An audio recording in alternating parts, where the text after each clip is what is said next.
Hi guys! Welcome back to my channel. So, pag-usapan natin sina Ashley at si Ray Victoria. So, mayayaman din pala itong si Ray Victoria. So, ito na nga una pala umiiwas si Ashley. Ito yung story pala.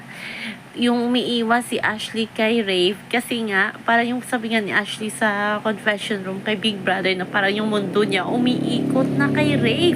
At ang lagi niyang iniisip ay si Ray. So, yung hanga tayo kay Ashley kasi makontrol niya yung feelings niya, 'di ba?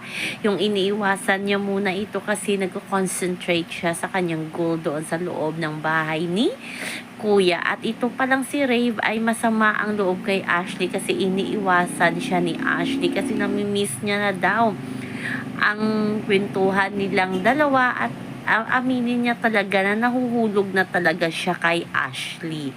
Yun ang kanilang naging pag-uusap nang ipalabas ito sa prime time. So lahat nagulat na may ganun parang tinatagong ganap si Kuya. Pinalabas lang muna si Eliza at si Marco na bash itong si Miguel, Eliza at si Marco. Yun pala si Ashley at si Ray ay na may namumuo ng pagmamahalan, Charles. Pero hanga-hanga talaga ako kay Ashley. Marunong talaga siyang magdala. Pero ngayon, sabi ng mga fans, parang nawala na. Nagiging clingy na daw si Ashley. Nakasandal na sa balikat ni Rave.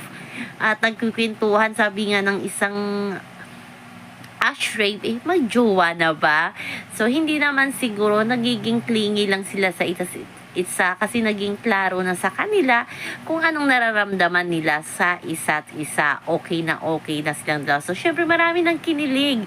Namumuong love team na naman na ilalayag ni Kuya. Pero yung ibang fans ni Ashley ay nangangamba na baka masira na naman yung image ni Ashley dahil sa love team na yan, tulad na nangyari kay Marco dahil dumikit sa kay Eliza at kay Miguel, nagiging love triangle. So baka doon daw masira si na Rave at si Ashley ng ganda ng kanilang image sa loob ng bahay ni Kuya. Kasi nga si Kuya mahilig talagang maglayag, tulad si Lela, crush pala ni Inigo na sumama yung loob ni Sofia kasi sinabihan siya ni Inigo na una type ni Inigo itong si Sofia, kaso maputla ba at hindi marunong mag-alaga sa sarili, kaya si Lela lang kasi sporty.